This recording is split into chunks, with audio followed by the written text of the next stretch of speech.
বিয়ের 7 দিন পর আমার বউকে গণধর্ষণ করা হয়েছিল। এই জঘন্য কাজটা আমার সামনেই করা হয়েছিল, কিন্তু আমি কিছুই করতে পারিনি। আমাকে বেঁধে রেখে আমার সামনেই ওরা আমার বউকে ধর্ষণ করেছিল। আমি অনেক আকুতি মিনতি করেছিলাম, কিন্তু তাদের কানে আমার আকুতি মিনতি পৌঁছায়নি। ওরা ছিল 4 জন। বিয়ের পর আমি নিজেই আমার বউয়ের কাছে যাইনি, কারণ সে অসুস্থ ছিল। কিন্তু ওর অসুস্থতা দেখেনি। ওরা চলে যাবার পরেও 5 ঘন্টা আমার স্ত্রী আমার সামনে রক্তক্ষরণ অবস্থায় পড়েছিল। তার কান্না আমার ভিতর পৌঁছে গিয়েছিল। তারপর তাকে হাসপাতালে ভর্তি করি। সে অসুস্থ অবস্থায় হাসপাতালের বেডে দিন গুনতে থাকে, আর আমি দর্শকদের শাস্তি দেওয়ার জন্য দৌড়াদৌড়ি করতে থাকি। একসময় তাদের গ্রেফতার করা হয়, তবে কেস চালাতে হয় আমাকে। আমার সব কিছু বিক্রি করে দিয়েছিলাম শুধু ন্যায় বিচার পাওয়ার জন্য, কিন্তু আমি তা পাইনি। 3 মাস পর তারা জামিনে বের হয়ে আসে, আর সেদিনই আমার স্ত্রী গলায় দড়ি দিয়ে আত্মহত্যা করে।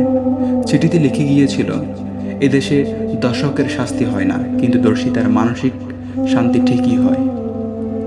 আমার সামনে দিয়ে যখন আমার বউকে দর্শন করা মানুষগুলো হেঁটে যেত, তখন মরে যেতে ইচ্ছে করত। ওরা ছিল প্রভাবশালী, তাই ওদের কিছুই করা যাবে না, সেটা আমি জানি। একটা মেয়ের সাহায্য নিয়ে ওদের 4 জনকে আমি কিডন্যাপ করি, কারণ ওরা ছিল সেক্স পাগল। সেক্সের জন্য কোনো মেয়ে বললে যেখানেই হোক না চলে যেত। 4 জন মানুষকে কিডন্যাপ করা আমার একার পক্ষে সম্ভব না, কিন্তু আমি করেছিলাম। তার জন্য ব্যবহার করেছিলাম এক জাতীয় স্প্রে, যেটা নাকে ধরলে 24 ঘন্টা অজ্ঞান থাকবে। ওরা যখন চোখ খুলে, তখন একটা অন্ধকার রুমের ভেতর তাদের হাত পা বাঁধা অবস্থায় পড়েছিল। ওদের জ্ঞান ফেরার পরেই আমি ছুটে যাই ওদেরকে চিরতরে শেষ করে দেওয়ার জন্য। কিন্তু তখন আমার মনে হয় আমার বউয়ের মৃত্যু যন্ত্রণা কতটা কষ্ট দিয়েছিল তাকে, হাসপাতালের বেডে কতটা যন্ত্রণা সহ্য করেছিল সে। তখন আমার মনে হলো, এদেরকে শুধু 2 মিনিটের মৃত্যু দিলেই আমার বউয়ের আত্মা শান্তি পাবে না। এদের আমি পৃথিবীর সবচেয়ে ভয়ঙ্কর আর কষ্টকর মৃত্যু উপহার দেব। 7 দিন ওদেরকে আমি বাঁচিয়ে রেখেছিলাম। 7 দিন ওদের সাথে আমি সবচেয়ে জঘন্যতম ব্যবহার করেছিলাম। ওদের শরীরের প্রতিটি ইঞ্চি পর পর সুই ঢুকিয়েছিলাম। সুই দিয়ে মুখের সমস্ত জায়গায় ছিদ্র করেছিলাম। তারপর সমস্ত গায়ে লবণ মরিচ মাখিয়ে দিয়েছিলাম নিজ হাতে। দ্বিতীয় দিন আমি তাদেরকে টানা 2 ঘন্টা দর্শন করেছিলাম। তারা কান্না করে চিৎকার করছিল, সহ্য করতে পারছে না। তখন আমি এক পৈশাচিক আনন্দ ভোগ করলাম। তৃতীয় দিন তাদের মাথার চুল টেনে টেনে তুলে, এটা করতে আমার অনেক কষ্ট হয়েছিল। চতুর্থ দিন আমি তাদের কানগুলো ফ্লাশ দিয়ে টেনে টেনে ছেড়ে দিলাম। তারা সেই দিন আমার কাছে মৃত্যু ভিক্ষা চেয়েছিল, খুব করে আকুতি করছিল।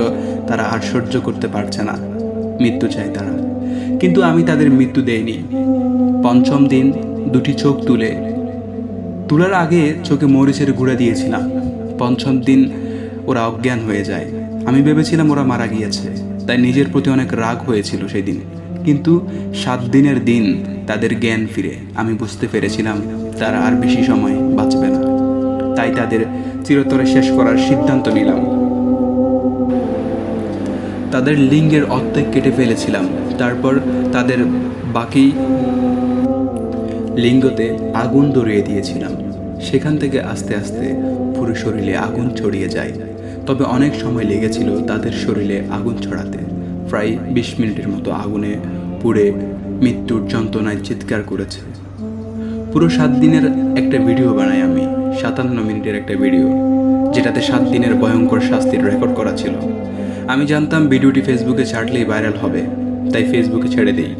ভিডিওটি দেখার পর 12 জন দর্শক আত্মহত্যা করে। কিছু মানুষ দেখে স্ট্রোক করে, কিছু মানুষ ভিডিওটি দেখার সাহস পায়নি। ভিডিওটি দেখার পর দর্শন অনেকটা কমে এসেছে, তবে আদালত আমাকে ফাঁসির রায় দিয়েছে। আমি এমন একটা দেশে বসবাস করি যেখানে দর্শন করার জন্য জেল ফাঁসি কিছুই হয় না, কিন্তু দর্শকদের শাস্তি দেওয়ার অপরাধে ঠিকই আদালত আইন প্রয়োগ করে। লেখাটি কালেক্ট করা হয়েছে অনিরুদ্ধ গুহ এর ওয়াল থেকে। প্রিয় ভিউয়ার্স, এতক্ষণ গল্প বলছিলাম কোনো এক ভাইয়ের বীরত্বের গল্প, সাহসের গল্প, পুরো জাতিকে পুনরুজ্জীবিত করার গল্প, দর্শন থেকে আমার বোনদেরকে বাঁচানোর গল্প।